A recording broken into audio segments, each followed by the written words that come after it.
என் இனிய தமிழ் மக்களே, வணக்கம் கூறி தொடர்ந்து பேசுகிறேன்.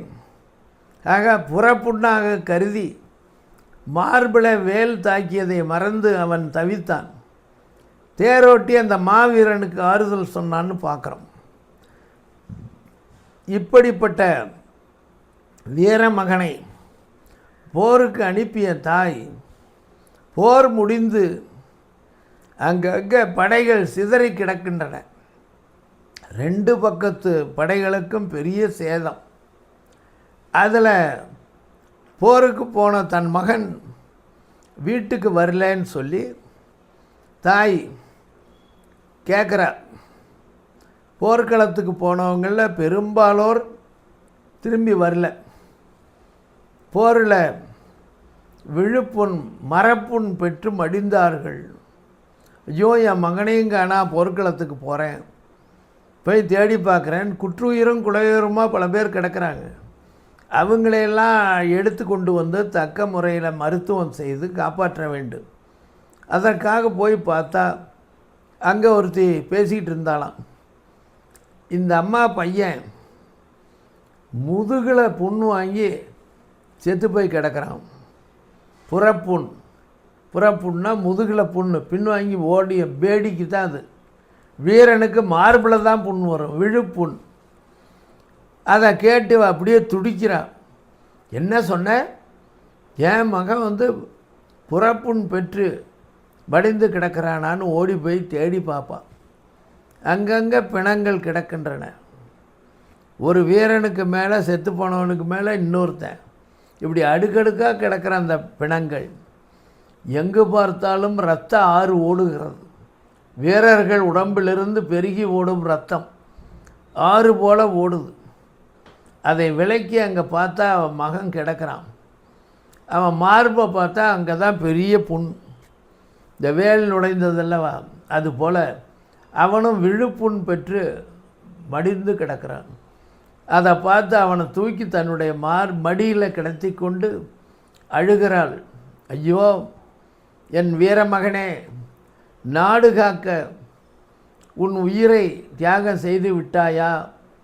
உன் வீரத்தை கண்டு நான் மெய் சிலிர்க்கிறேன் அப்படின்னு சொல்லிட்டு இவனை முறைப்படி அவங்கவுங்க அடக்கம் பண்ணுவாங்க.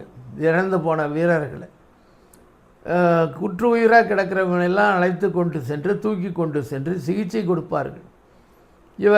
தன்னுடைய மரபுப்படி அவனை எடுத்துக்கிட்டு போகிறான். வழியில் அந்த செய்தியை சொன்னால்லவ, உன் மகன் முதுகில் புறப்புண் பெற்று கிடந்தான்னு. அவன் மூஞ்சியில் போய் அடிக்கிற மாதிரி சொல்கிறான். என்னடி சொன்ன? என் மகன் முதுகில் புண் பெற்று இறந்து போனான்னு கிடைக்கிறான். பார், மார்பில் அவன் புண் எப்படி இருக்குன்னு. விழுப்புண் மரப்புண் பெற்றும் மடிந்தான். எதை நீ பேசுவதற்கு முன்பு பார்த்து விட்டு பேசணும். உன் வாயில் எதை வேணாலும் நீ பேசிடக்கூடாது என்று சொல்லி தன் மகனை சுமந்து கொண்டு சென்று அடக்கம் செய்கிறார்கள் அல்லது எரிப்பார்கள். அந்த காலத்தில் நம்முடைய தமிழர் மரபு என்னன்னா, எரிக்கிறதா புதைக்கிறதா அடக்கம் செய்கிறதான். தமிழ் மரபுப்படி அடக்கம் செய்கிறது தான் நடந்திருக்குது. இதை தொல்காப்பியம் புறத்தணையல்ல சொல்லுவார்.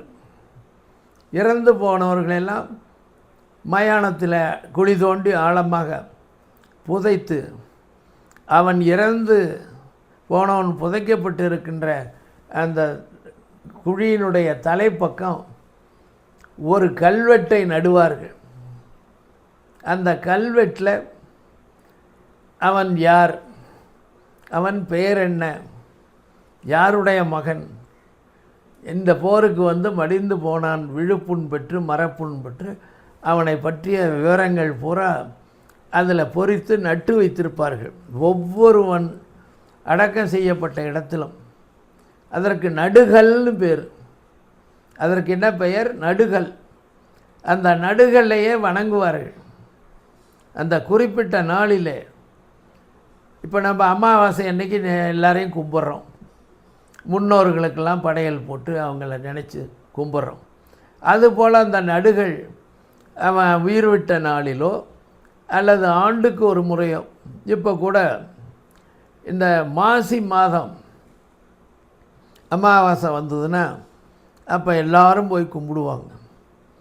அந்த மாசி அமாவாசையில் அந்த மயானத்தையெல்லாம் சுத்தம் செய்து அங்கே இறந்து போனவர்களுடைய சமாதியெல்லாம் சுண்ணாம்படித்து ஒழுங்கு பண்ணி பக்கத்தில் இருக்கிற அந்த முள் மரங்கள் செடி கொடிகளெல்லாம் வெட்டி எரிஞ்சிட்டு அவங்களுக்கு அந்த நடுகளையும் நம்ம துடைச்சி அதில் மலர்கள்லாம் போட்டு அவங்களுக்கு அதை விளக்கேற்றி அவங்களுக்கு விருப்பமான பொருளையெல்லாம் இலை போட்டு அதில் படைத்து கும்பிடுவோம்.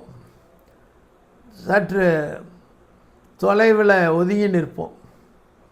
கொஞ்சம் நேரம் பொறுத்து நம்ம ஒதுங்கி நிற்கிறப்ப மேலேருந்து காகம் வரும். இது இன்றைக்கு நடைமுறையிலே நம்ம பார்க்குறோம். மயான கொள்ளைம்பாங்க, மயான பூஜைம்பாங்க.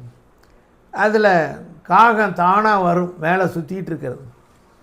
வந்து அந்த இறந்து போனவருக்கு விருப்பமான உணவுகள்லாம் படைச்சிருப்போம். ஸ்வீட், அது என்ன ஸ்வீட் சாப்பிட்றாங்களோ அதையெல்லாம் வச்சுருப்போம். அதில் வந்து அது பார்த்து கடலை பொறி நிறையா குவிச்சு கற்பூரம் பொருத்தி கும்பிட்டுட்டு தூரம் போய் நிற்போம். வந்த காகம் அங்கேயும் பார்த்துட்டு முதல்ல அந்த சமாதி கட்டி இருந்தால் அது மேலே போய் உட்காந்து இப்படின்னு பார்க்கும். ரொம்ப எச்சரிக்கையாக செயல்படும். போய் முதல்ல அந்த இறந்து போனவர்களுக்கு எந்த விருப்பமான இனிப்பு இருக்குதோ அதை கொத்தி எடுத்துக்கிட்டு போயிடும். இதுதான் இந்த நடுகள் வழிபாடு, வீரர்களை வணங்குற முறையெல்லாம் இருந்திருக்குது. அந்த நடுகள்லேருந்து நமக்கு என்ன தெரியுது? அடக்கம் செய்கிற பழக்கம்தான் இருந்திருக்குது தமிழர்களுக்கு. எரிக்கிற பழக்கம் நம்முடைய பழக்கம் அல்ல. எரித்து ஆற்றுல தூக்கி போட்டுருவோம். அது ஆரியர்களுடைய பழக்கம். நம்முடைய தமிழர்கள் திராவிடர்களுடைய பழக்கம் அல்ல. சிந்து சமவெளியில் வாழ்ந்தவர்கள் நம் தமிழ் பெருமக்கள் தான் என்பதை மொஹஞ்சதாரோ, ஹாரப்பா என்ற இரண்டு இடங்களில் அகழ்வு ஆய்வு குழி தோண்டி புதைத்திருக்கிற அந்த ஆற்று கரையில் சமவெளியில் தேடி பார்ப்பாங்க, குழி வெட்டி அங்கங்கே. ஏன்னா ஆறு வந்து தன்னுடைய போக்கை மாற்றிக்கொள்ளும். ஒரு வருஷம் ஓடிட்டு மறுபடியும் வெள்ளம் அதிகாகையில் இங்கே தடை ஏற்படுதுன்னா இப்படி போதும். இப்படி இந்த ஆறுகளுடைய போக்கு மாறுதல் காரணமாக பல நகரங்கள் அங்கே அழிந்து போயிருக்கிறார். அதையெல்லாம் அகழ்வாய்வு தோண்டி பார்க்கிற அந்த ஆராய்ச்சியாளர்கள் கண்டுபிடித்தார்கள்.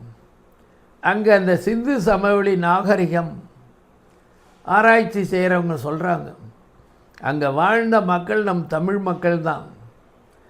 ஆரியர்கள் அப்பொழுது மத்திய ஆசியாவிலிருந்து வந்தார்கள் படையெடுத்து. அவர்கள் வந்து நம்முடைய மக்களை எல்லாம் திடீரென்று எச்சரிக்கை இல்லாமல் தாக்குனாங்க, இரவோடு இரவா. அப்படி வந்தவன் தான் வரலாற்றில் ஜெங்கிஸ்கான்னு ஒருத்தன். இந்த இஸ்லாமியர்கள் படையெடுப்பு கஜினி முகமது 18 தடவை உள்ளே புந்து கொள்ளையடிச்சிட்டு போனான். அதுபோலவே அந்த முரட்டு ஆரியர்கள் வம்சத்தில் தான் அவங்கெல்லாம் வர்றாங்க. அதில் வந்து விரட்டினார்கள். இவங்க அங்கிருந்து பிழைப்பதற்காக அப்படியே தெற்க வர்றாங்க. கங்கை கரைக்கு வந்து அங்கேயும் அவன் வாழ விடாமல் துரத்திக்கிட்டு வர்றான். அதன் பிறகு இவங்க வந்து அகதிகள் போல தெற்கு நோக்கி வந்து நம்முடைய குமரி கண்டம் என்று சொல்லப்படும் இந்த தென் தமிழகத்தில் தான் தங்கி அவங்க வாழ்க்கையை தொடங்கி வாழ்ந்தார்கள். அது பூம்புகார்னு ஒரு துறைமுகம். தமிழ்நாட்டில் பூம்புகார் அல்லது காவிரி பூம்பட்டினம்னு ஒரு பேரூர். அது சங்ககால சோழன் கரிகார் சோழனுடைய தலைநகரமாக விளங்கியது. அது மட்டும் இல்லை, அது தலைநகரம் மட்டும் இல்லை, கடற்கரை மாநகரம், கடலோர நகரம். அதில் அந்த பட்டினப்பாளையில் சொல்லுவார் ஆசிரியர், அங்கே என்னென்ன இருந்தது. எப்படி வாழ்ந்தார்கள். அதுபோல் இங்கே நம்முடைய தமிழ் பெருமக்கள் பழக்கம் எரித்தல் கிடையாது. இப்போ கூட காசி பனாரஸ்னு புண்ணிய நகரம்னு போகிறாங்க, அங்கே போய் பார்த்தா தெரிஞ்சுக்கலாம் என்ற நிலையில் இன்றைக்கு இத்துடன் நிறைவு செய்து கொள்ளுகின்றேன். இதன் தொடர்ச்சியை மீண்டும் நாம் நாளை கேட்போம்.